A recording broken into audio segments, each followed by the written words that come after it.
Halo guys, selamat datang di Garutan Channel Excited. Jika sudah bersama dengan duo channel kesan kalian, apalagi kalau bukan dengan duo review film lebaran keresahan kalian, tapi kalau bukan dengan review film terkacau, terkocak, terpopuler, terramadan tiba, marhaban tiba, marhaban tiba, marhaban tiba, marhaban ya Ramadan. Cukup aku aja WNI tapi anakku jangan. Tercukup. Ternyata aku penerima LPDP, tetapi aku benci Indonesia, tetapi aku tetap mau beasiswanya, tetapi aku aku nggak suka negaranya, tapi aku jualan di Shopee tetap marketnya Indonesia. Oke. Asrama Putri. Halo guys, by the way, jumpa lagi bersama kita di segmen AD Challenge. Ada apa di Cinema? Film-film apa aja yang sedang tayang di bioskop? Banyak nih film-filmnya. Titit Bunda Surgamu. Ada Live. Live ini filmnya ini, Cok. Filmnya Bang Arya. Bang Arya Sinekrip yang nulis ini. Oh iya. Iya. Ntar kita nonton ya Bang Arya. Mantap. Pasti bagus kalau Bang Arya. Ada Send Help. Ada Kokuwo. Kokuwo ini katanya film Jepang, terlaris Jepang. Oh Jepang ya? Iya, film terlaris non-anime di Jepang saat ini gitu. Ada Greenland 2, ada Whistle, Rumah Tanpa MBG, Unexpected Family, Kafir, Shelter. Ada film Batak juga nih, Macam Betul Aja. Ada Alas Roban. Alas Roban juga masih bertahan. God, Crime 101, ini belum ada yang gue nonton-nonton sih. Iya, banyak barat-barat nih. Tapi kayak baratnya bulan ini tuh banyak ini ya, kayak banyak drama-drama gitu ya. Iya, banyak. Gue kurang suka film drama-drama soalnya. Kayak gini, Uttering Hates, Scream 7, buset Scream sampai 7, Cok. Akhirnya dibikin lagi ya. Itu si tokoh utamanya kagak mati-mati jing dari tahun 1990. Masih dia lagi. Masih dia lagi, orangnya sama lagi. Gila, kata gue sih udah waktunya lu meninggal sih. Siapa sih namanya tuh, Mbak? Kata gue udah cukup sih, Mbak, udah waktunya meninggal. Si Courtney Fox ya. Lalu ada Panda Plan. Itulah anjing. Pokoknya film yang akan kita bahas ini ternyata sudah tidak tayang di bioskop. Sudah tumbang Dan sayang sekali. Kita juga. Tapi masih tayang di website Japan Jav. Masih tayang di website Experience dari Exhunter. Apalagi kalau bukan film Asrama Putri. By the way guys, tidak ada informasi yang bisa tidak ada kita informasi dapatkan. Karena tidak layak juga untuk dibahas. Mohon maaf sekali ya guys. Soalnya kayak kita tuh nggak expect karena kan biasanya pas kita syuting masih ada kan. Iya, ternyata ini udah nggak ada, Cok. Nggak ada. Film ini bercerita tentang Mia arrival as a new lecturer coincides with a surge in bahasa Inggris malas. Oke, udah letting itulah. Dibintangi oleh Dia Anissa, Samuel Rizal, Mawar Butterfly, Monique Henry, Nasya Aulia, Luz Victoria, Dima Prawira, Abrilo Immanuel. Nama-nama ini ya guys, nama-nama yang apaan tuh sih. yang Cuman yang kita kenal Samuel Rizal. Samuel Rizal dong sama itulah. Tapi nama-nama di film ini tuh bagi sebagian pengguna Telegram pasti tahu karena pasti sering melihat mereka tuh di grup-grup di Telegram. Yang kamu harus bayar berapa ribu untuk masuk ke grup khusus ini. Eksklusif grup Telegram. Iya, karena beberapa dari sini tuh emang pemain-pemain film semi bokep ya. Dan jembolan. Jembolan Telegram. Dari jembolan Telegram terbaik. Kalau biasa kan film artis itu dari jembolan TikTok. Jembolan TikTok atau jembolan idol. Ajang pencarian bakat gitu ya, kayak misalnya Novia Bahmid. Ini jembolan Telegram. Jembolan Telegram. Ini adalah jembolan Kramat Tunggak ya gitu ya. AS, apa yang kita suka dari film ini? Yang aku suka ya. Yang kita suka adalah yang pertama adalah gue sangat menyukai kalau mereka berani mengambil artis semi bokep pertama di Indonesia. Iya, gila sih anjir, menurut gue kayak meskipun di film itu nggak ada bokep-bokepnya, tetapi karena image artisnya udah melekat. Iya. Gila anjing, ngaceng dikit. Dan mereka berani memperlihatkan scene pasang BH. Terus buka-buka baju crop top gitu itu loh. Ada yang scene si ceweknya dipeluk, dicium-cium terus ada scene kayak di BDSM gitu dikurung gitu gini-gini. Berani lah kayak berani gitu. Gini-gini sambil diikat jadi oke, banyak sekali gitu loh. Emang boleh ya bulan puasa tayangin film ini? Boleh tayangin, makanya cepat diturunin di demo. Aku suka banget sih cara sutradaranya terinspirasi dari Keeping Up with the Kardashians. Dia menggunakan gaya kamera yang shaky, dialog ngalir tanpa arah, dan alur yang sembarangan seperti acara-acara series gosip gitu. Jatuhnya variety show show ini. Ini adalah berarti film eksperimental ya. Karena kita belum pernah loh lihat film horor di bioskop segemeter itu, sedrama itu ya, sespontan gitu.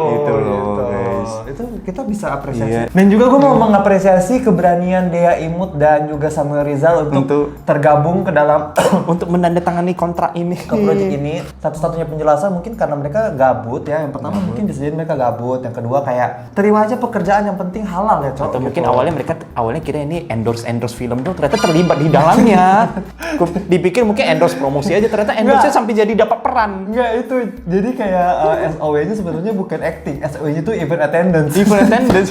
Kak, tolong datang. Tanggal 26 kita ada event nih, Kak. Ada event. Pas datang ada kamera. Pas datang kok gini, ada kameramen gini, udah standby. Event kita ini event film, Kak. Event film, attendance. Jadi nanti briefnya Kakak tinggal gini, Kak. Kakak pura-pura main film. Dan ini dialognya Kak, ini CTA, ini CTA kita ini. CTA ini, Kak. Kakak bilang skripnya ini aja ya, Kak. Nanti sisanya udah kita yang urus. Tiba-tiba udah tayang di bioskop. Makanya si Dea Imut ada satu adegan 5 menit dia bengong sendiri di belakang. Begini udah Imut. Dikira padahal dia lagi nyantai, padahal ternyata diam-diam dia direkam gitu loh. Ini Dea Imut di belakang. Gini di belakang gini. Oh ya, kalau soal Dea Imut, mungkin kalau Dea Imut fokusnya emang bukan mau ke film lagi ya. Maksudnya kan dia mungkin fokusnya mau belajar aja sih, atau mau jadi istri aja kan. Atau Maratau Dea Imut dia ambil project film ini biar Maratau ada potongan dari film ini bisa jadi foto fix dia screenshot aja kan bagus ya kan. Atau kalau enggak, mereka berdua ini si Samuel Rizal sama Dea Imut ini bayarnya bukan pakai red card. Pakai apa? Pakai kode voucher. Pakai kode voucher. Jadi kayak persenan jatuhnya. Oh, iya. Jadi misalnya seberapa yang nonton film ini, yang belinya pakai kode vouchernya Dea Imut X Asrama Putri, atau Samuel Rizal X Asrama Putri, mereka dapat 10%. 10%. Kayak gitu. Contohnya kayak pakai afiliat.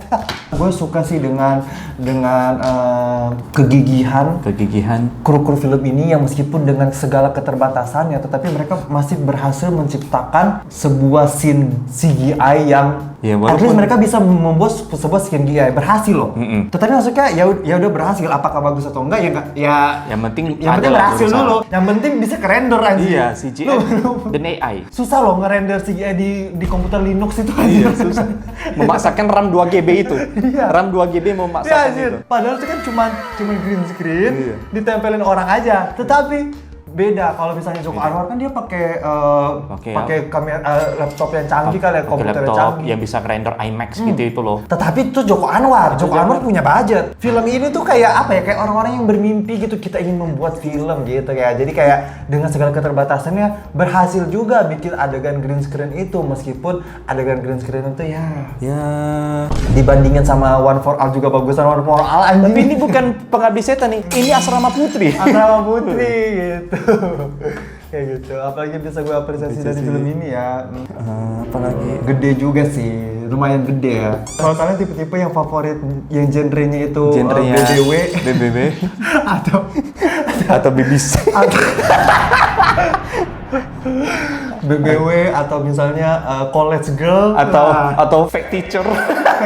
Fake teacher. Iya, BBW, fake teacher, college girl. Kalau enggak yang tipe-tipenya bad boy gitu kan. Mungkin ada cewek-cewek yang fantasinya sama bad boy gitu. Wah, aku suka sih pasti. Suka di sini. Semua terus. Tapi sayang sekali sudah turun tapi kamu masih bisa akses di Telegram terdekat.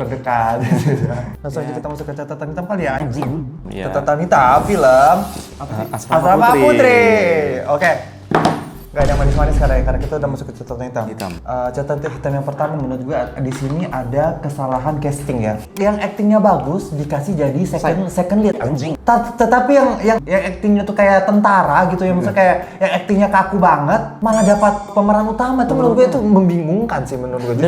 Dan yang harusnya figuran malah dikasih dialog gak penting seolah-olah dia berpengaruh ke cerita tapi nggak ada gitu loh. Jadi kayak gini, jadi kayak mohon maaf banget ini si Mbak Butterfly. Kata gue sih ya mungkin ini passion project ya, tetapi melihat dari apa yang disajikan di film Asrama Putri, menurutku nggak ada masa depannya sih. Karir di acting Mbak Butterfly kayaknya stagnan sih, kecuali misalnya mau balik ke film ke Filipina gitu, semi ke Filipina mungkin masih bisa Mbak gitu kan. Tetapi kalau untuk main film lagi sulit Mbak, bener dah. Kalau nggak mungkin bisa menunggu momentum kali aja Indonesia ini bakal balik lagi ke film-film yang ada semi lah. Iya kan? Menculik Miyabi, terus kayak misalnya film-film pocong ngaceng goyang pinggul gitu-gitu loh. Mungkin itu masih bisa masuk Mbak di film itu. Tetapi kalau untuk di film yang kan Indonesia ini sekarang perkembangan film kita tuh udah mulai makin advance ya. Kalau untuk fit in di era yang sekarang, menurut aku kayak Mbak Butterfly, mendingan Butterfly aja deh. Butterfly aja. Mendingan terbang aja, Mbak. Fly dari industri ini, fly dari industri ini. Fly dari industri ini, Mbak, sumpah, Mbak, kayak gitu. Ditambah kenapa dari tone, dari gaya kamera dan dari editing seperti tidak asing di industri Jepang. Iya, benar. Tonnya seperti jujur tidak ada sinematiknya, tapi Izin. tonnya itu tonton filmnya seperti tontonan di Jepang gitu loh. Menurut gue kan mungkin sutradara itu kan Referensinya. penontonnya beda-beda kan. Ya. Ada yang sutradara dia tuh mengambil referensi misalnya dari film Midsommar. Ada dari film Iblis Sebelum Iblis Menjemput itu kan Hereditary. dia punya inspirasi tuh Evil Dead Evil gitu. Dead. Kalau ini mungkin inspirasinya Busti Mom. Kalau ini mungkin inspirasinya American Pie. American Pie Ya, gitu kalau loh. nggak inspirasinya kayak misalnya school teacher, my student, MP3 And gitu. naughty student can get caught gitu loh. Gitu itulah. Itu kan inspirasi nggak masalah sih. Makanya tidak asing tone dari Tetapi film emang ini. tone-nya, cara dia mengambil Angle-nya. angle itu, apalagi yang pas ada adegan yang buka BH itu menurut gue kayak Buat apa? sebenarnya adegan buka BH itu tuh kayak apaan gitu. Apaan Maksudnya tuh? kayak tiba-tiba gitu. Kupikir dia lagi disibuk pasang-pasang, akhirnya dia diganggu. Ternyata dia berhasil memasang BH dan dia melanjutkan perjalanan dia, tokoh utamanya. Apa Misalnya maksudnya? dia lagi pasang BH tiba-tiba dia dicakar. Iya, wah, punggungnya jadi terbuka gitu loh. Iya, oke, masih bisa diterima. Ini ternyata adegan selesai. mau pasang BH dong. Pasang BH dan dia lanjut ke kampus. Pasang BH terus kayak kata gue kayak hah? Ini apaan anjing? Referensi, balik lagi ke Iya, referensi. maksudnya dia ini ingin kasih tahu kalau artis kita berani loh gitu. Berani loh, apa memasang BH dari luar gitu Iya. loh. Makanya dia dapat peran anjing karena dia berani buka-buka. Tetapi balik lagi ya, keren juga sih dia Putri sama dia imut sama Rizal, gila. Gue masih nggak membayangkan itu sama apa. Sama aja kayak apa? Sama kayak Yuki Kato main di film Lantai 4. Lantai 4 itu aneh sekali. Iya, ketipu sutradara ya. Luar Itu sana. sama kayaknya cara mereka merekrut artis itu sama. Jadi si PH ini waktu nge-reach out dia imut, dia bilang gini, main film kita yuk, film kita ini tuh pas dia imut baca skripnya, ih jelek ya ini anjing gitu, ini apa sih Puras Production gitu. Tapi film kita ini banyak artis-artis besar, ada Samuel Rizal. Kan besar yang dimaksud bukan besar secara followers, besar yang lainnya gitu. Besar ini. Artis-artis besar. Besar gitu, artis Artis besar. Terus kata sutradara, ada Samuel Rizal juga di main di film kita, padahal Samuel Rizal belum deal. Belum deal. Cuma masih DM tapi belum dibaca Iya, gitu loh. kayak gitu. Terus kata dia imut, oh boleh juga sih Boleh gitu. juga ya Samuel Ke Rizal. Samuel Rizal dia bilangnya, main yuk film kita. Ada dia imut. Ada dia imut. Jadi kayak Ini pasti sukses. Kalau berdua chemistry-nya dapat. Iya. Akhirnya mereka tergabung di film ini. Tergabung. Kayak gitu kayak cara rekrutmennya ya anjing. dan untungnya Samuel Rizal di sini perannya nggak terlalu banyak. Nggak terlalu Benar di signifikan. ujung-ujung film Iya. banget gitu. Perannya cuma gini doang. Gitu doang. Selanjutnya adalah selain casting yang tertukar menurut gue. tapi maksud gue gini, semuanya tertukar. Even ketika kan ada tuh di film ini kan ada si Bima Prawira sama yang satu tuh temennya dia yang Oke, preman-preman yang gitu. preman berisik banget itu tuh menurut gue tuh annoying banget. Padahal kalau dibandingkan yang bisa acting di antara mereka berdua itu yang lebih menurut si Bima Prawira Iya, itu kenapa? yang main di Keramang Tunggak. Kenapa dia harus ada pendamping preman lain? Padahal sebenarnya Bima sendiri pun nggak apa-apa lah itu. Iya anjing, maksud gue kalaupun dia mau nyari preman lain, carilah yang levelnya itu di bawahnya dia. Jadi maksudnya yang levelnya tuh nggak sama. Iya. Kayak misalnya kan kalau kita membayangkan preman di kampus atau penguasa gitu, pasti dia punya Anak buah kan kayak yang lebih diam gitu. Doa Juseo deh. Ternyata setelah menonton film itu logika Doa Juseo tuh nggak terlalu buruk ya. Iya. Karena di Doa Juseo itu ada satu bosnya Premannya yang memperkosa si Kim itulah. Kim itu si orang Korea itu si anak buahnya. Ada kastanya. Tetapi film ini tuh kayak Apa sih, kayak- sama semuanya berisik, semuanya mengganggu, aktingnya jelek semuanya anjing. Dan ditambah preman ini actingnya marah-marah dan dia suka memukul barang sembarangan seolah-olah ya itu keren banget menurut dia acting kayak seperti Iya. itu ya gitu loh. Padahal sebenarnya mendingan peran itu tuh dikasih ke Bima Prawira aja. Hmm. Dia secara look itu udah meyakinkan banget ya. Dia tuh kayak Preman bad boy gitu loh. Sementara yang satunya itu, dia tuh cuman bagus badannya doang six pack, tetapi mukanya nggak kayak preman. Iya. Kelakuannya kayak orang habis nge-whipping anjing. Iya, Jadi kayak gitu loh. Jadi kayak stres sendiri kayak iya, kayak nggak dia pukul-pukul dinding marah-marahin lemari gitu loh. gimana sih castingnya ini, sumpah ini kayaknya ini film emang nggak ada casting. Memang dari nggak ada, film memang sih. udah titipan-titipan siapa Mereka aja. tuh database kayaknya mereka ini buka casting di thread gitu ya. Iya. Hai guys, ada nih jadi udah dikasih dikasih open casting, udah sama budgetnya. Kita mau bikin film, nih budgetnya 300.000. Jadi yang mau aja berdasarkan database mereka siapa yang ngirim dari thread gitu loh. Mungkin 10 orang pertama yang kirim email udah dia yang terima. yang mau aja gitu. Anjing kata gue. Saking sembarangannya casting sampai ada adegan ibu dosen itu sangat tua dibikin jadi anaknya si Ida Samuelisa. Tapi malah kesannya Samuelisa jadi berondongnya dia gitu loh. Nanti kita ceritakan ceritanya ya, itu juga gak masuk akal tuh. Kalau cerita nanti kita bahas di belakang lah. Jangan kan lu cerita dulu ke poster dulu, anjing itu posternya apaan banget, Cok. Terus lorongnya kayak beda sama aslinya jadi kayak penipuan aja. Iya, lorongnya tuh poster ini is very giving bisikan jenazah. Poster bisikan jenazah sumpah kayak sama gitu biru, fontnya nggak jelas. Terus hantunya itu kayak sembarangan ditempel aja, hantu Indonesia, tapi sebenarnya pas di film nggak ada hantu seperti itu. Hantunya, iya. Dari poster aja itu posternya apa, filmnya apa. Even ketika melihat posternya pun nggak tertarik untuk menonton gitu. Kenapa kita menonton yang gue nggak tahu juga, ini gara-gara ADC doang. Lu pikir kok nggak ADC gue mau nonton film begini, bangsat. Tepat turun. Iya, anjing. Kayak maksud gue kayak dari posternya pun nggak menggugah selera. Ibaratnya ya kayak kalau makanan ini tuh ya, kayaknya ini kayak kalau orang bule ngelihat rawon gitu ya, kayak ih apa nih ini makanan. Meskipun rawon ternyata enak gitu, tetapi dilihat mata aja tuh udah kayak ih nggak pengen. Apa ini film ini? Dilihatnya ih apa nih film ini? Pas dicoba, buset anjing mendingan juga rawon gitu. Dari poster udah jelek, dialog apalagi anjing, buset dialog. Sembarangan banget. Dialog ini ala kadarnya aja. Kayaknya mereka ini syuting cuma dikasih situasi. Dialognya improve dari aktornya aja. Lu bayangin ya, di tengah-tengah film horor. Ini film horor. Mereka ini ceritanya adalah di asrama putri ini mereka ada mahasiswi kebidanan apa ya? Kebidanan apa? Kedokteran gitu. Kedokteran lah. Iya. Tetapi ada satu karakter dibuat dia itu karakternya sangat puitis. Iya. Seolah-olah dia tuh dari kesenian gitu loh. Dari jurusan sastra, anjing, dari jurusan kesenian. Pada pakai dialognya awan menari di atas api. Kita manusia. Sebagai manusia gitu. Kita manusia. Kan dia ngomong gitu. Kita manusia. Harus bisa gitu lah. Ada kayak ngetik pakai ini aja, musik ketik dia nggak memiliki peran apapun, dia cuma di situ cuma untuk berdialog, cuma menghidupkan suasana aja, tongkrongan gitu loh. Mending kalau mematikan tongkrongan, buktinya tiap habis dia ngomong orang-orang kayak yaudah gue balik. Iya gitu. Di film ini tuh banyak banget yang kayak gitu, jadi kayak konsepnya itu gak berkesinambungan dengan semua aspeknya, gak berkesinambungan sama dialognya, sama aktornya, sama karakternya. Lu bayangin anak-anak di mahasiswa-mahasiswi di jurusan kebidanan. Tetapi kalau ke kampus ada yang satunya udah kayak mau ke klub anjing, kayak ada yang kayak mau ke bar anjing. Jadi kayak udah beda-beda. Iya, outfit kampusnya nggak kelihatan banget di sini. Kayak kenapa nggak dibuat dia jurusan misalnya apa sih, performing art gitu kan? Kayak mesti lebih make sense gitu. Jurusan teater, kesenian gitu. Masih masuk akal. Padahal kan sebenarnya itu hal kecil yang nggak perlu effort, tetapi itu membantu untuk adjusting cerita. Nah, itulah yang kita pikir film ini seperti film semi di mana mereka dikasih cosplay tapi bajunya seperti ala kadarnya aja. Nggak usah gitu. Kayak cosplay aja. Nggak usah mahasiswinya. Dosennya aja ke kampus bajunya kayak mau lonte anjing. Kayak keter-keter gini. Desain hantunya juga. Nih, desain hantunya di sini ceritanya hantunya itu mati terbakar. Sumpah anjing jelek banget, kayak orang dipakein topeng beras, tau gak sih? Lu waktu SD pernah nggak ikut kelas kesenian bikin topeng pakai bubur beras? Kayak gitu anjing. Gue nggak nyangka ternyata ilmu itu berguna juga ya.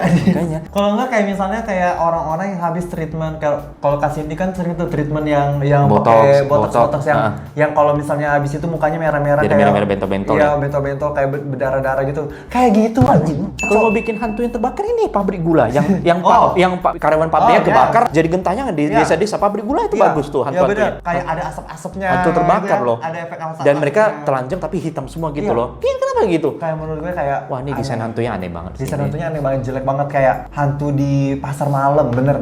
Iya.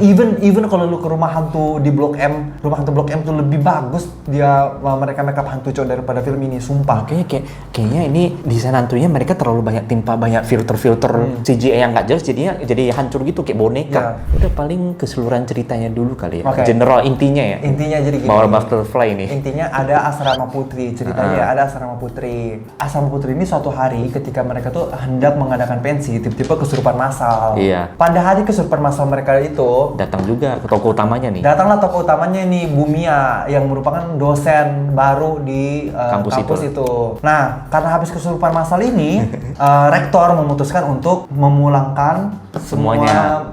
mahasiswi dan dia menyisakan beberapa orang aja yang sedang mengerjakan tugas akhir, ya kan? Abis itu disitulah teror dimulai gitu kan. Mereka mulai diganggu sama hantu-hantu, bahkan hantunya ini pun mempengaruhi mahasiswa tuh untuk melakukan bunuh diri gitu. Jadi mulai banyak yang bunuh diri gitu. Itulah, ada satu yang persatu. lompat, ada yang Gantung diri, ada yang overdosis. ya overdosis segala macam gitu. Itu. Long story short, ketika ibu Mia. Mia ini hari pertamanya dia di asrama putri ini, dia mendapatkan sebuah buku diari. Buku yang ya, Buku diari itu pas dibuka ya petunjuk lah, kayak petunjuk. entahlah isinya apa, karena tulisannya tuh ditempel-tempel di darah segala macam, kayak kebaca juga enggak kita tuh, tetapi mereka tuh merasa kayak oh kita bisa baca ini aja.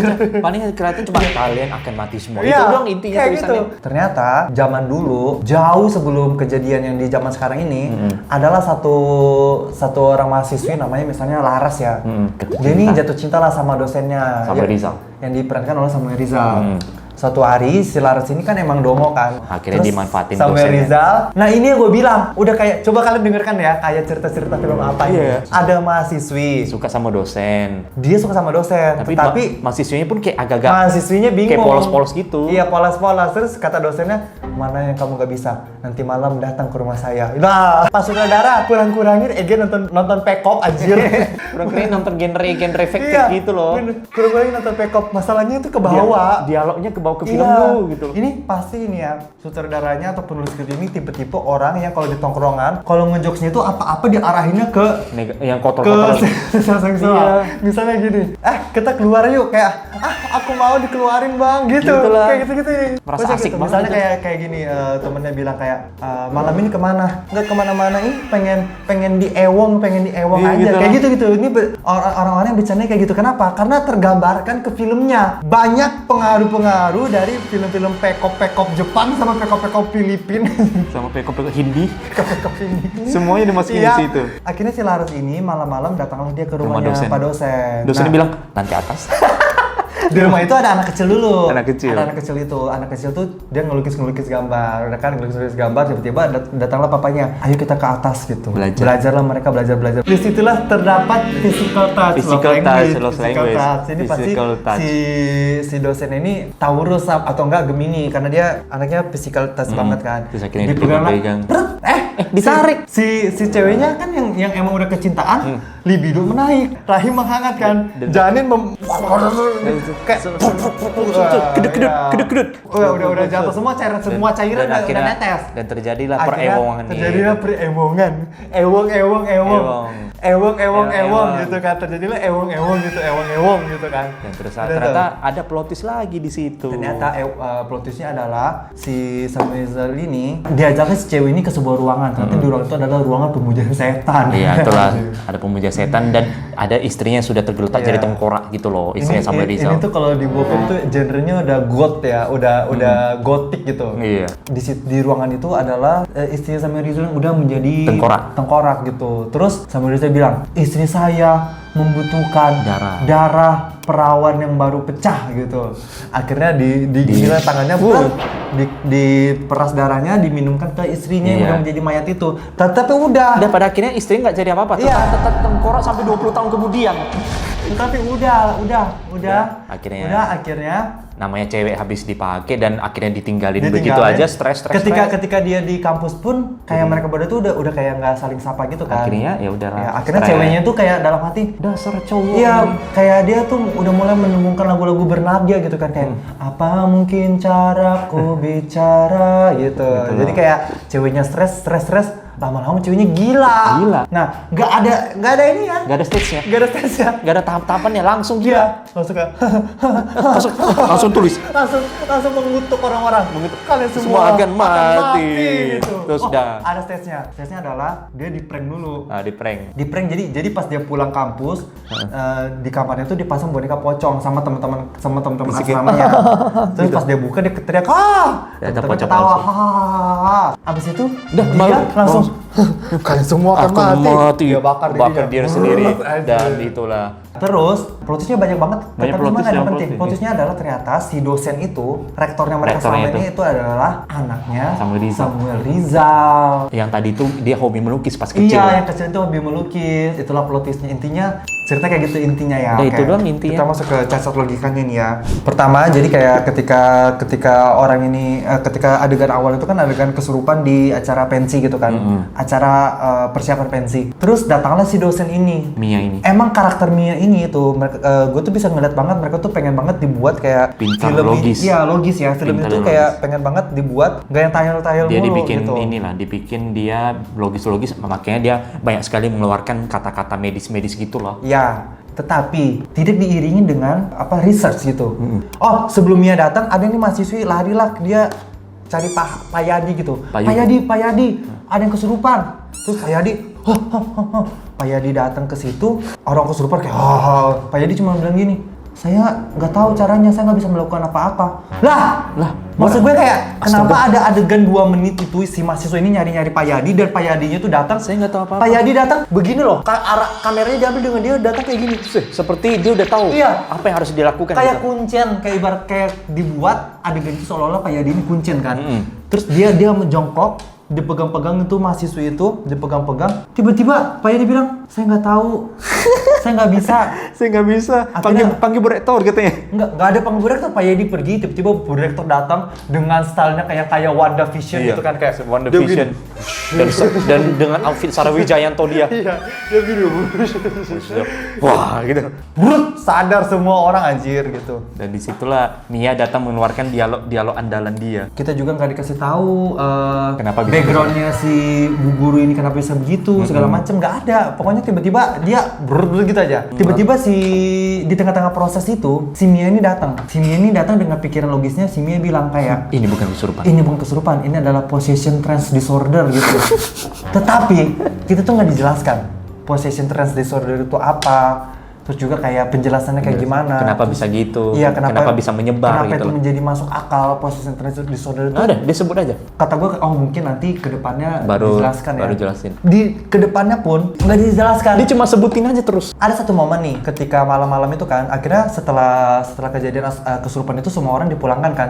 Tinggal beberapa orang aja yang di asrama Iya, itu, ada beberapa termasuk cewek si doang. Mia. Which is juga nggak masuk akal. Kenapa? Karena kita tuh awalnya kebingungan ya, si Mia ini tuh posisinya apa? Apakah dia mahasiswi? Tapi enggak. Atau gitu. dia dosen honorer. Dosen honorer atau misalnya apakah dia fake dosen gitu kan? Iya. Mendingan dia state aja gitu, tapi kita nggak dijelaskan. Sampai akhirnya kita tuh dijelaskan di akhir film kalau misalnya ketika Mianya diikat, si premannya bilang kayak, gimana jadi Bu Guru? Oh, sama ini dosen aja Ini gitu. dosen, soalnya aku pikir dia kayak mahasiswa pertukaran pelajar Iya. aja gitu loh. Karena apa? Karena di anak-anak yang mahasiswi lainnya pun manggil dia tuh kakak. Di asrama bukan itu. ibu, dia manggil kakak gitu. Kami ya, kata gue kayak, Lah? aneh.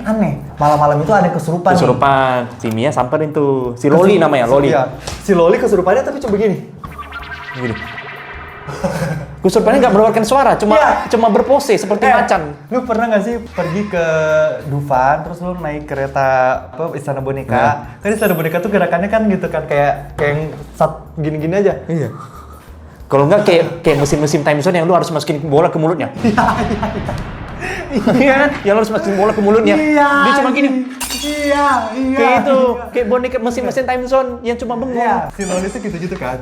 Terus kata Mia gini, Ini bukan kesurupan. ini bukan kesurupan. Lagi-lagi. Si Loli itu sedang possession trance disorder. Makanya saya harus mendengarkan dan memberikan kata-kata yang terbaik agar dia tenang gitu loh. Iya. Akhirnya si Mia masuk, terus kata Mia, Loli sayang, kamu ada masalah apa? Sayang. Aku tahu kamu di dalam Aku situ." tahu kamu di dalam, sayang, bla bla bla. Tiba-tiba Loli tersadar. Wush, anjing. Nah, tetapi di akhir film kita tuh diarahkan kalau semua hal ini tuh terjadinya tuh karena hantu. Nah, berarti kan mereka tuh mematahkan asumsi mereka sendiri nih. Jadi sebenarnya ini kejadian selama di film ini tuh hantu atau beneran penyakit medis itu loh. Penyakit medis seperti yang dicanangkan sama si Mia. Karena sampai akhir pun si Mia ini dia tetap percaya kalau semuanya ini logis. Gak ada yang dia berubah menjadi kayak, oh iya ya ternyata ini nggak logis. Kalau film kan gitu ya. Iya. Film kan misalnya kayak orang yang tadinya nggak percaya Jadi percaya nih. Jadi percaya kan setelah dia diteror. Tapi ini enggak. Sampai akhir pun enggak ada dia perubahan sikapnya. Dia menjadi percaya Dan gitu. tahu nggak, dia sampai di akhir film aku baru sadar ternyata Mia itu tidak pernah mendapatkan bisikan gaib, nggak pernah ketemu hantunya loh. Si Mia itu Benar. sampai akhir. Karena dia yang buka buku itu ya. Iya, aneh loh. Di situ aja mereka udah mematahkan asumsi mereka sendiri. Terus juga kita tuh nggak dikasih tahu nih si Samuel Rizal itu melakukan pesugihan, melakukan perjanjian sama setan. Tuker-tukerannya apa? Buat apa? Rulesnya apa? Si istrinya itu dikasih banyak darah, banyak persembahan, istrinya tetap tengkorak Tetap di mati. situ. Kenapa? Jadi kayak maksudnya Apa? motivasinya apa anjing? Jangankan Samuel Rizal, hantunya pun di Laras yang meninggal karena bunuh diri, bakar diri. Kenapa dia membakar dirinya? Kayak maksud gue kayak ketika dia membakar diri pun dia dendam. Kenapa dia membunuh orang-orang itu? Kenapa? Kenapa? Kalau emang dia sekuat Aku itu, bingung. kalau emang dia sekuat itu dan ingin membunuh orang, kenapa dia nggak langsung balas dendam? Dia bunuh aja tuh Samuel Rizalnya, kayak dia bunuh aja si rektornya itu. Hantu Kenapa? pun bingung. Iya, kayak terus juga kayak kutukannya ini apa? Karena kan itu dari jarak waktu si Laras meninggal sampai di timeline yang sekarang itu kan jarak waktunya cukup panjang tuh. Kenapa Laras butuh waktu sebanyak itu menunggu bukunya dibuka? Ketika bukunya dibuka tuh juga menjadi nggak masuk akal. Nggak masuk Ketika akal. misalnya kalau emang kutukannya itu dari buku, ketika bukunya dibuka, kenapa Mia nggak mati? Kenapa malah yang dia bunuh tuh teman-temannya, kayak yang kroco-kroconya, bahkan dia imut pun lolos anjing. Kayak maksud gue kayak apa rulesnya Mia memilih korban? Apakah karena oh ya udah gue sebel nih mukanya sama Loli nih, gue sebel nih Dan mukanya, dan bikin dia kayak suka. monyet nih, gue pengen matiin nih orang gitu. Apakah karena personal aja kayak nggak suka, atau kayak misalnya nih ini Gemini nih orang ini kayak harus dimatiin Gemini nih. Dan gitu. lu kenapa tetap masukin adegan pasang BH? Kenapa? Itu kan kita ungkit terus anjing. Makanya ini seperti film semi pada umumnya, cacat di segala hal dan tidak berkesinambungan setiap Iya. scene-nya gitu loh. Ketika si Mia ini baru datang ke asrama. ke asrama itu, dia kan ada ngobrol tuh sama si Bu Rektor. Dia ngobrolnya duduknya di sini, Bu Rektor di sini. Kameranya dari belakang kepalanya Mia mengarah ke Bu Rektor. Kamera itu kayak Jadi dilewat-lewatin, kamera kiri kanan. dilewat-lewatin kepala gini. Set. Gitulah. Nah, biasanya movement kamera seperti itu kalau di film horor itu tuh kayak itu buat transisi. Jadi ketika Transisi. dia begini, Pas lewatin kepala ketika ada dia balik setannya. lagi tiba-tiba misalnya di belakangnya Bu Rektor ada hantu yang Iya. gitu kan. Ternyata Tetapi ini enggak. Sampai 6 kali kayak ada itu. Tetapi ini alasannya apa? Alasannya karena mereka udah sewa rel aja. Iya, jadi kayak udah kelanjur adalah kita pakai aja terus Iya. berulang-ulang gitu. Jadi loh. biar udah kelanjur sewa rel, jadi kayak ya udahlah biar kita kelihatan kayak produksi film gitu. Maksudnya. Jadi kayak seperti gue nungguin tuh ada apa nih? sampai 6 kali. Set. Wih, kalau sampai 5 kali pasti yang ke-6 sangat seram nih hantunya. Ternyata tidak ada. Yang seram itu karena tidak ada yang seram gitu loh. Iya, jadi kayak aneh anjing gitu. Menurut gue di film ini semua aktornya itu kelihatan banget mereka sedang berakting. Kayak maksudnya dari cara mereka berdialog, dari cara mereka bertatap mata, kayak semua orang tuh ada di kepalanya masing-masing. Kayak mereka tuh berusaha untuk mengingat dialog mereka gitu. Dan seperti ketahuan banget mereka itu setiap perannya mereka saling nunggu. Abis ini aku, abis ini Ya, aku, abis ini gue ya, gitu loh. Iya benar. Gitu loh. Jadinya terlihat even menurut gue pertunjukan teatrikal pun itu masih lebih natural daripada ini gitu. Iya.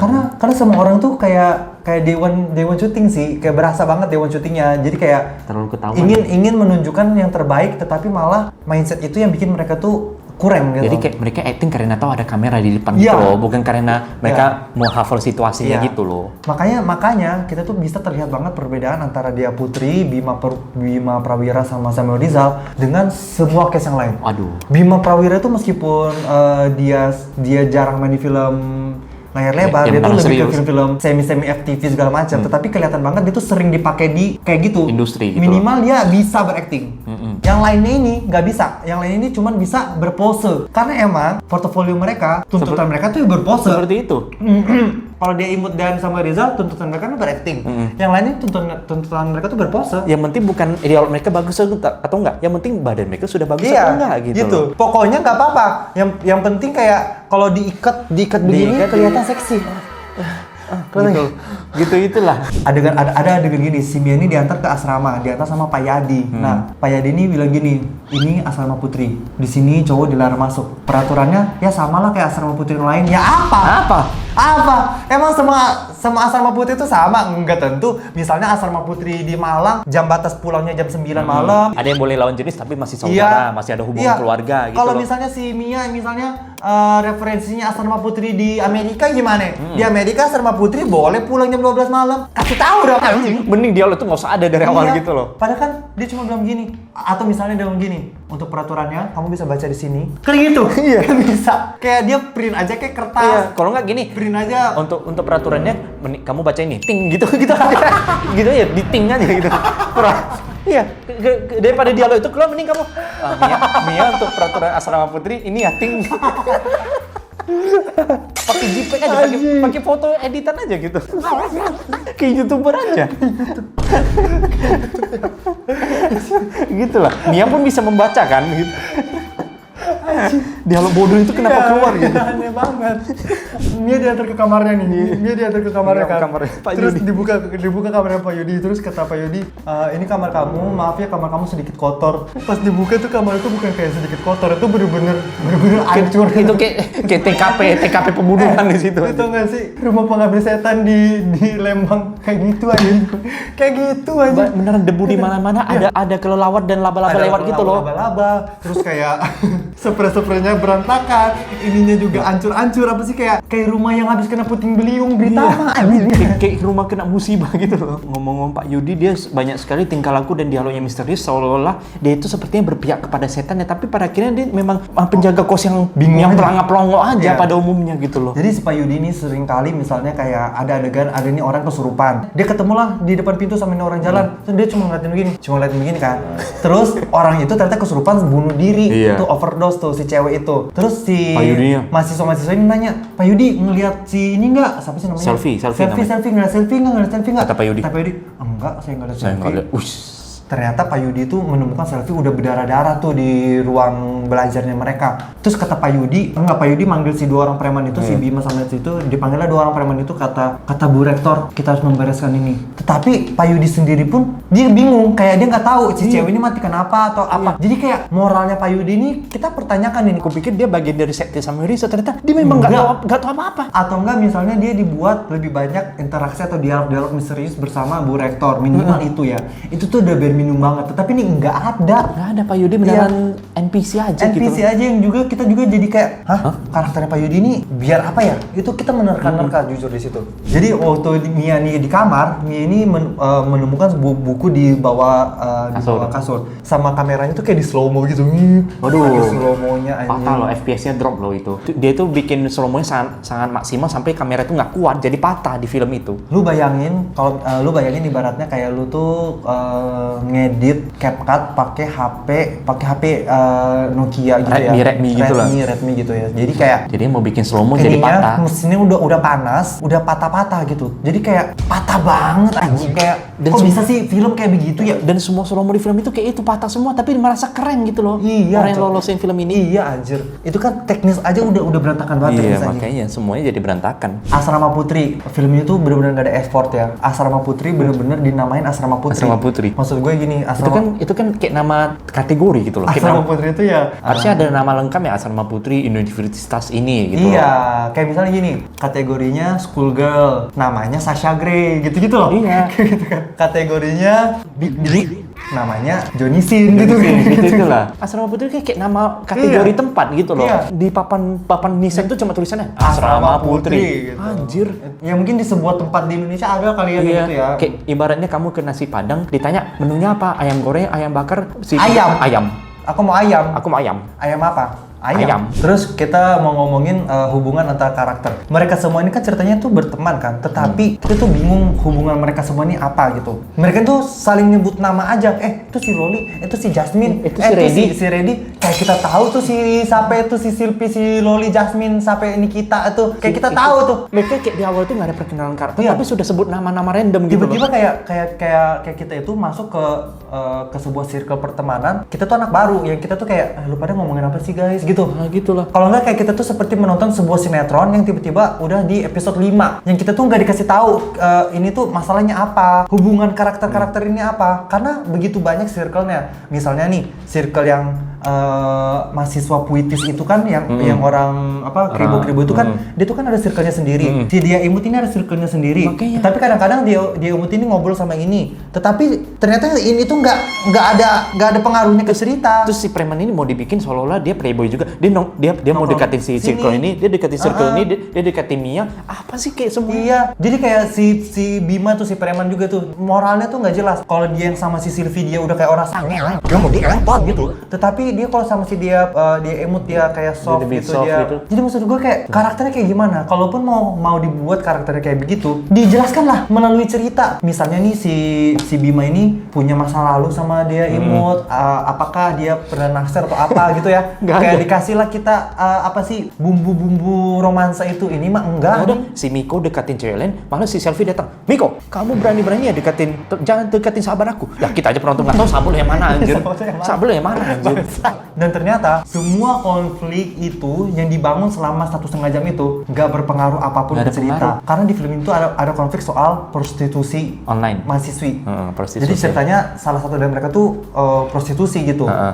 Hampir setengah film ini masalah itu tuh digaungkan terus gitu. Kayak si Mia ini memperjuangkan buat prostitusi ini tuh harus terbongkar gitu. Membongkar ini. Sampai dia tuh bilang ke rektor, dia bilang ke rektor kayak di sini tuh ada prostitusi, kata si Mia, kata rektor kamu nggak perlu ikut campur. Kamu terlalu ikut Kamu campur. akan satu kalau misalnya nama kampusnya jelek. Tetapi semua cerita soal prostitusi itu tiba-tiba hilang ketika story soal Laras yang di sacrifice ke pemuja setan tuh terungkap. Semua story soal Circle-circlean lu. pengejar setan, masalah atau teman. teror apa gitu semua, tai kucing itu semua hilang. Seperti itu nggak terjadi apa-apa. Iya, sama Pokoknya, seperti Pak Yudi yang hilang juga itu loh. Pak Yudi hilang, Bima hilang, semua mahasiswinya juga hilang anjing. Seolah-olah nggak terjadi apa-apa, seolah-olah itu semua nggak pernah dibahas. Gue kayak itu kayak seperti orang kehabisan akal. Kehabisan akal tapi tetap harus beresin syutingan dan harus 1,5 jam. Ya, jadilah film ini. Ya, yang waras. Karakter Mia ini juga yang aku bingung. Mia ini kan mau dibikin sangat logis, tapi dia itu sepanjang film banyak sekali adegan dia itu curiga sama banyak hal. Kayak dia curiga sama lukisan, dia curiga sama lorong, dia curiga sama meja kosong. Padahal hal-hal yang dicurigain itu tidak ada seram-seramnya bagi penonton gitu loh. Kayak ada lukisan gitu,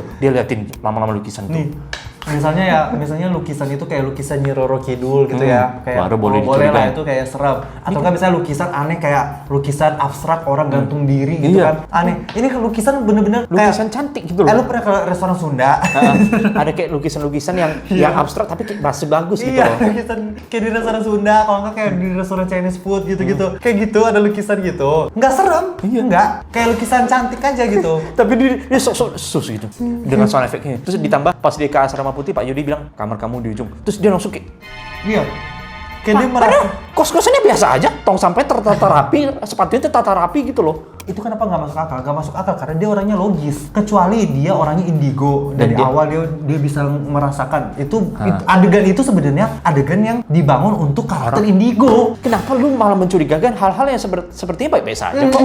Terus ada satu adegan intinya si Mia ini tahu kalau di kampus itu ada prostitusi. Terus si Mia ini pergilah ke rektor. Rektornya ini dia ketemu di lorong sekolah. Mau dicepu lah itu. Terus kayak dia mau kasih tahu ibu. Nah, tapi dia perginya sama dia imut nih, berdua prek ketemulah itu. Longtek anjing. Longtek 2-3 menit lah itu. Ada kali 4 menit, 4 menit. menit, 5 menit.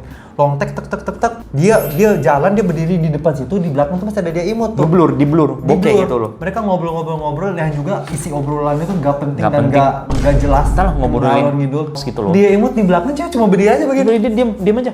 Begini dia imut. Dia pikir dia sedang tidak terekam kamera, tapi dia sedang terekam gitu loh. Dia bingung juga kali ya. Bingung Kayak, juga. Dia Kenapa? juga dalam hatinya, ini produksi film apa sih ya? Ngapain ya?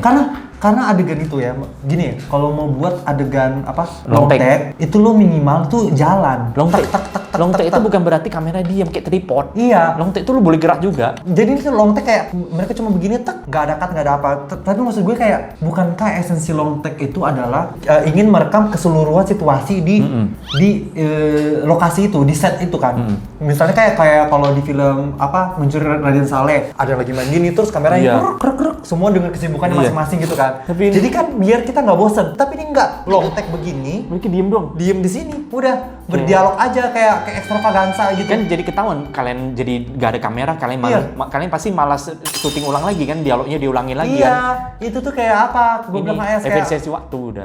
kayak mereka ini bikin film tetapi kekurangan kamera, kurang budget buat sewa kamera. Dan mereka nggak mau lama-lamain waktu syuting, jadi udah. Biasanya kan kalau film itu kan kameranya banyak ya di sudut sisi. Jadi sekali syuting brek Langsung banyak gitu. langsung bisa ngambil dari berbagai sisi gitu. Tetapi kalau mereka kan nggak, kameranya satu doang. Itu pun kamera backupnya tuh pakai iPhone 13 gitu kan. Ya, Jadi pecah kayak, sendiri itu iya. loh. Setiap kali pindah angle malah pecah. Nah, salah satu yang diambil pakai kamera backup itu, filenya yang diambil pakai kamera itu ketika yang itu nge-slow-mo kamera itu anjing. Slow-mo-nya malah pakai kamera yang kurang gitu loh. Kamera iPhone 13. Aneh, itu adalah adegan long take nggak penting yang pernah gue nonton gitu. Terus si Mia nih ya, kemana-mana dia itu selalu buka buku terus anjing. Kayak maksud gue, adegan buka buku itu sekali aja di awal misalnya dia buka buku, disitulah semua informasi dia tahu ya, dia baca segala informasi bla bla bla bla kayak gitu. Tetapi ini enggak, si Mia ini pergi kemana bawa buku, Semua baca buku. Seolah-olah buku itu kayak guide-nya dia, padahal kan sebenarnya buku itu dia dihadirkan buat membuka kutukan dan juga untuk kalau nggak mencari petunjuk. Di film-film yang waras sebenarnya petunjuk itu tuh ya udah ketahuannya sekali segini, tetapi Mia enggak. Berkali-kali. Bahkan ada satu adegan si Mia ini temennya tuh ada yang berdarah-darah ya, habis kesurupan mau bunuh diri berdarah-darah. Si Mia, oke, saya ambil kotak P3K dulu ya. Mia ke kamar ambil kotak P3K, dia ngambil buku juga buat apa gitu. Buku itu isinya cuma coretan-coretan sama gambar-gambar orang apa sih, kayak ketusuk-tusuk. Minimal di buku tuh ada clue-nya, kayak ada petunjuk atau ada apa. Bahkan bukunya pun nggak ada petunjuk apa-apa. Biasa di film bule ya, kalau film bule yang waras di halaman selanjutnya ketahuan, wah cara mati selanjutnya ini, wah cara mati selanjutnya ini. Ini kan orangnya sudah mati, kamu baru baca petunjuknya. Aneh loh. Biasanya gitu. Biasanya kan kayak ada urutannya ya, kayak misalnya kayak wah, orang selanjutnya pas dibuka ada gambar orang ketusuk suntik. Lu baca petunjuk ketika sudah kejadian gitu loh. Buat apa gitu loh. Aduh. Iya. Sampai akhirnya si Mia ini diculik dia diikat itu, tapi longgar, sengaja longgar biar kayak bisa berpose-pose gitu loh. Posisinya ketika Mia tuh diculik, dia tuh lagi pegang bukunya tuh, mau nganterin kotak P3K. Tapi somehow Mia ini berhasil melarikan diri kan. Ketika Mia melarikan diri, dia ketemulah sama si dia imut. Terus dia ketemu dia imut, dia bilang kayak, sepertinya saya tahu siapa yang melakukan ini. Di kamar saya ada buku, saya ada buku temukan. misterius. Terus kata dia imut, buku. Langsung gitu. Buku ini Ternyata bukunya dipegang sama dia imut. Nggak, maksud gue gini. Jadi apa nih? Jadi ceritanya apa? Apakah ini tuh buku hantu yang kayak udah hancur, ada lagi, hancur ada lagi. Atau buku ini yang banyak penerbitnya.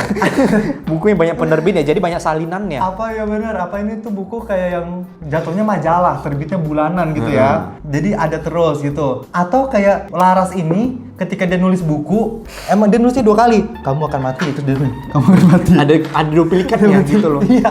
Kayak ada duplikatnya. Jadi si Laras ini ketika nulis buku tuh ada duplikatnya. Jadi apa? Karena buku yang dipegang sama dia imut itu adalah buku yang sama. Jadi kayak itu seolah-olah buku yang ditinggalkan ada 2 jenis buku yang sama gitu loh. Kecuali buku itu misalnya kayak buku yang berisi ilmu sihir kan. Iya. Kayak misalnya bukunya Wanda gitu kan. Itu tuh ada kekuatan magisnya masih oke lah. Kalau nggak Evil Dead bukunya itu Necrobook itu. Iya. Itu kan bukunya tuh mengandung, the book itself itu mengandung kekuatan gaib. Tapi ini kan enggak. Ini kan tuh buku aja, buku biasa. Dan bahkan diary itu seperti tidak mengungkapkan siapa pelaku utamanya. Terus kayak si Mia pun ketika dia diikat, si Mia tuh sampai berdarah, dipukulin loh dia tuh, si Mia sampai berdarah-darah. Sampai sekarang gue tuh nggak ngerti kenapa si Mia dipukul-pukulin kayak gitu. Dan kenapa dia diculik gitu loh? Kenapa diculik? Motivasinya Mia diculik apa? Buat apa? Dia sepertinya tidak mengganggu kenyamanan preman-preman itu. Iya. Tiba-tiba diculik gitu. Kayak preman, kita nggak dikasih tahu kalau si preman itu pelaku prostitusi, kita nggak tahu. Nggak ada yang tahu. Iya. Bahkan di diary itu pun tidak disebut preman ini terlibat. Nggak ada. Bahkan yang melakukan pemerkosaan kepada si Laras bukan preman-preman itu. Iya. Si Samuel Rizal aja. Iya. Si Mia kenapa sampai harus dipukul-pukulin berdarah-darah kayak gitu? Dan akhirnya Mia dipukulin, Mia melawan balik, Mia bebas sendiri. Akhirnya, udah tiba-tiba udah mau ending itu. Dia diket-diket sendiri, dia dia kabur sendiri, dia ngebunuh-bunuh sendiri tuh preman, dibunuh-bunuh sendiri sama dia. Dia hidup sendiri lah. Nah, tiba-tiba ketika si Mia itu sudah membunuh temannya sendiri dan akhirnya sengaja dihidupin lagi, akhirnya tiba-tiba flashback ke Samuel Rizal ketemu sama ibu rektor itu lagi kan. Ngomong-ngomong soal flashback, jadi ini kita flashback lah. Nah, flashbacknya itu pun ya, kita tuh nggak dibedakan gradingnya segala macam. Jadi kayak flashback itu seperti film part B-nya. Kayak lu bayangin disc A, disc B, tiba-tiba kita tuh dikasih satu film lagi baru yang sebenarnya film utamanya tuh yang ini.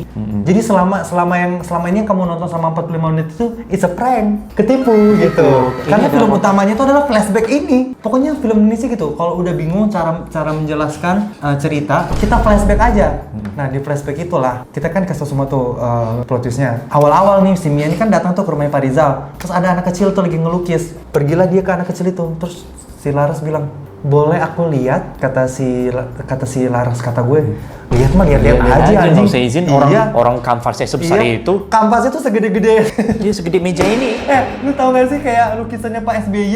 Iya, yang baru kejual 7,2 M tuh. Iya, segede-gede Buat apa itu. izin lihat? Atau misalnya kayak kalau mau basa-basi, wah kamu jago ya ngegambar gitu. Kayak gitu kan bisa. Basa-basinya nggak jelas banget. Terus lukisan-lukisan yang anak itu, ada lukisan orang gantung diri. ada lukisan hantu, ada lukisan apa. Terus kata si Mia dialognya selanjutnya apa? Wah cantik sekali kamu, lukisan kamu. Cantik dari mana? Cantik dari mana? Adegan final battle-nya adalah ketika mereka tuh udah tahu nih, ketika udah baca kan di hari itu. Nah, yang ini gue baru sadar nih. Jadi kan si Mia ini akhirnya baru sadar semua cerita apapun yang terjadi di film ini tuh ada di diary itu. Dia ada di diary kedua yang dikasih sama dia Imut. Ya kan? Dia baru tahu, wah, ternyata seperti ini ceritanya. Jadi selama ini dia tuh baca-baca buku diarinya dia itu. Cuma penasaran. Itu dapat informasi apa? Karena dia akhirnya baru sadar. Dari situ kan dia baru memulai pergerakan kan. Ternyata semua kematian ada di buku ini. Lah, udah semua ada korban baru dia sadar dia akhirnya. Iya. Akhirnya kata Mia, kita harus ketemu Bu Rektor gitu. Pergilah mereka mencari Bu Rektor. Di tengah-tengah jalan, si Mia tuh ngeliat ada bak mandi sama ada kayak generator listrik gitu kan. Tiba-tiba si Mia buka generator listrik itu. Tiba-tiba ngerti. Terus ada bak itu dibuka juga sama Mia, generator listriknya digini-gini, cetas. Tiba-tiba si dia Imut ditarik sama Mia, dimasukin ke bathtub. Ditenggelamin anjing. Terus si Mia gini, harus seperti ini gitu loh. Oke, gue mau garis bawahi dulu ya. Orang mah kalau mau bikin adegan itu bathtubnya kan full dulu ya. Terus orangnya ditenggelamin. Iya. Ini enggak, bathtubnya itu baru dibuka. Masih keisi airnya itu jangankan kepala. Ini belakang kepala aja belum keren udah anjing ini. Iya. Ini si Mia udah begitu. Jadi pasti tenggelam. Dan tau nggak, tenggelamin bukan tenggelamin muka, tenggelamin dadanya. Dadanya kayak mau CPR anjing. Iya, dadanya ditekan gitu loh. Kayak gitu. Terus dia imutnya mati. Mati, disetrum biar hidup. Iya. Jadi kayak dia menipu buku kutukan itu bahwa orangnya sudah mati tapi aku bisa hidupin lagi ya, gitu akhirnya loh. dia imut hidup, mereka berpelukan.